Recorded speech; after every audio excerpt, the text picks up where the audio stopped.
بسم اللہ الرحمن الرحیم۔ ناظرین، جس طرح آپ کو علم ہے کہ یہ مہینہ شعبان المعظم کا مہینہ ہے اور یہ اسلامی سال کا 8واں مہینہ ہے۔ اس مہینے کے اندر رسول اللہ صلی اللہ علیہ وسلم بکثرت روزے رکھتے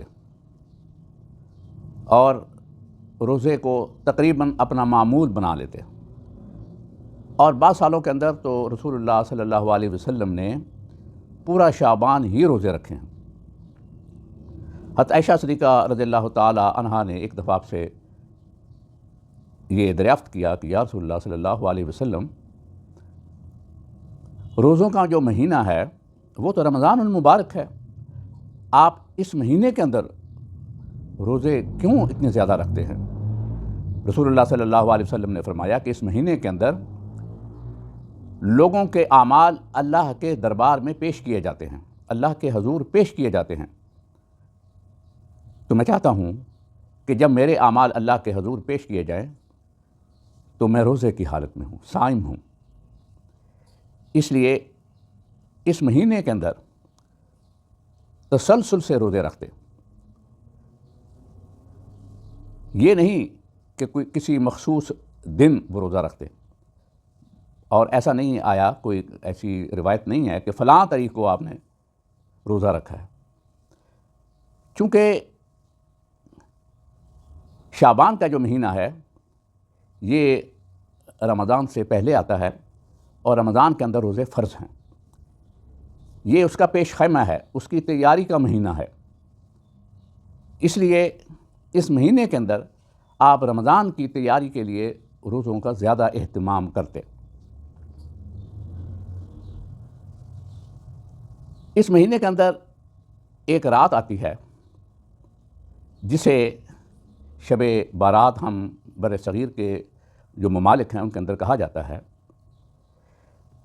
اس رات کو لیلۃ الرحمہ بھی کہا جاتا ہے، لیلۃ المبارکہ بھی کہا جاتا ہے، لیلۃ البراء بھی کہا جاتا ہے۔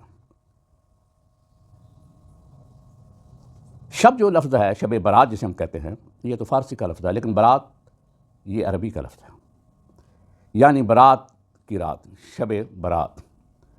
اور یہ رات آج 14 شعبان المعظم ہے، آج جو رات آئے گی یہ 15ویں شعبان کی رات ہے، اسے شب بارات کہا جاتا ہے اور لیلۃ الرحمہ بھی کہا جاتا ہے۔ اس رات کے اندر کوئی مخصوص عمل تو رسول اللہ صلی اللہ علیہ وسلم سے کوئی منقول نہیں کہ اس رات کے اندر کوئی خاص عبادت کی جائے، کوئی خاص صورتیں پڑھی جائیں۔ بعض لوگوں نے ایسی چیزیں پیدا کی ہیں، کوئی مخصوص نماز یا مخصوص صورتوں کی تلاوت، بلکہ ہمارے ملک کے اندر تو بعض اوقات مخصوص کھانوں کا اہتمام کیا جاتا ہے، جیسے حلوہ وغیرہ بنانا، پکانا، اور پھر اس حلوے کا تبادلہ ہوتا ہے کہ ایک گھر دوسرے گھر میں، دوسرا دوسرے کے گھر میں، اس طرح حلووں کی تقسیم ہوتی ہے۔ یہ رسمی ہے، ان کا اسلام سے کوئی تعلق نہیں، یہ ایسی چیز نہیں ہے، نہ کوئی ایسا حکم ہے۔ بعض اوقات کچھ لوگ قبرستان کی طرف جاتے ہیں کہ رسول اللہ صلی اللہ علیہ وسلم کی ایک روایت جو ہے عائشہ صدیقہ رضی اللہ تعالی عنہا سے مروی ہے کہ میں نے 15 شعبان کی رات کو جب میری آنکھ کھلی تو میں نے دیکھا کہ رسول اللہ صلی اللہ علیہ وسلم اپنے بستر پر موجود نہیں ہیں۔ میں آپ کو ڈھونڈتی ہوئی جنت البقیع میں پہنچی تو رسول اللہ صلی اللہ علیہ وسلم وہاں پر موجود تھے۔ اس حدیث پہ بعض علماء نے جرح کی ہے، اور ان کا یہ کہنا ہے کہ یہ ایسا ممکن نہیں ہے کہ رات کے وقت حضرت عائشہ صدیقہ رضی اللہ تعالی عنہا تنہا گھر سے نکل کر قبرستان کی طرف جائیں۔ اس لیے بعض علماء نے اس پہ اعتراض یا سوالات اٹھائے ہیں۔ بہرحال اگر ہم اسے درست بھی تسلیم کر لیں تو کوئی ایسی حرج والی بات نہیں ہے، لیکن یہ کوئی ضروری نہیں ہے۔ اگر کوئی ایسا کرتا ہے تو کوئی گناہ بھی نہیں ہے۔ یہ جو رات ہے، آج رات جو آ رہی ہے، شب برات جسے ہم کہتے ہیں، لیلۃ الرحمہ، لیلۃ المبارکہ کی جو رات آج آ رہی ہے، اس رات کے متعلق احادیث میں تقریباً 17 کے قریب روایات آئی ہیں۔ اس لیے بالکل اس کی فضیلت سے یا اس مہینے کی اہمیت سے انکار تو نہیں کیا جا سکتا۔ بعض لوگ بہت زیادہ سختی اس معاملے میں کرتے ہیں، افراط اور تفریط۔ بعض لوگ بہت زیادہ مجلسوں کا، محفلوں کا اہتمام کرتے ہیں اور مختلف قسم کی عبادتوں کا اہتمام کرتے ہیں۔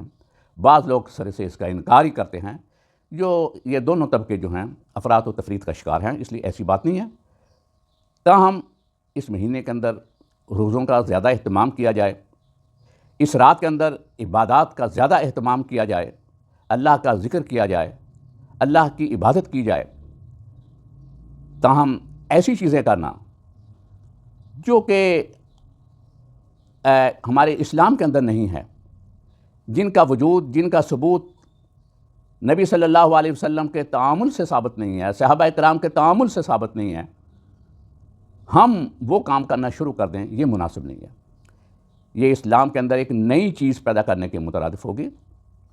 اس لیے میں یہ سمجھتا ہوں کہ اس مہینے یا اس رات میں عبادات کا اہتمام ایک روٹین کی بات ہے، اور ان عبادات کا اہتمام کرنا کوئی بری بات نہیں ہے، لیکن بڑی بڑی محفلوں کا اور شراغاں کرنا، اور بلکہ اب تو شاید کچھ کم ہو گیا ہے، یہ آتش بازی اور پٹاخے چلانا، یہ تو بالکل غلط ہے۔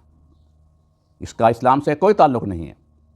یہ شاید ہمارا معاشرہ جو ہے، جو ہم بر صغیر کے لوگ ہیں، کیونکہ یہ پہلے ہمارے معاشرے کے اندر ہندو غالب تھے، ہندو زیادہ تھے، ان کا ایک تہوار ہے دیوالی۔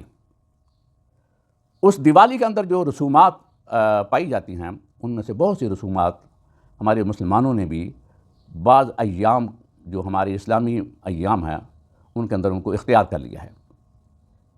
ان کا اسلام سے کوئی تعلق نہیں ہے۔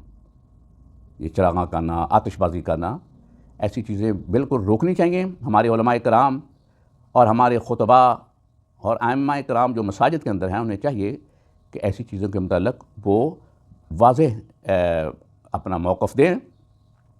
بعض مساجد کے اندر جو ہمارے ائمہ ہیں، ان کا علمی مقام بھی بڑا سطحی ہوتا ہے، وہ عالم نہیں ہوتے یا ان کی گہری نظر نہیں ہوتی اسلام کی تعلیمات کے اوپر۔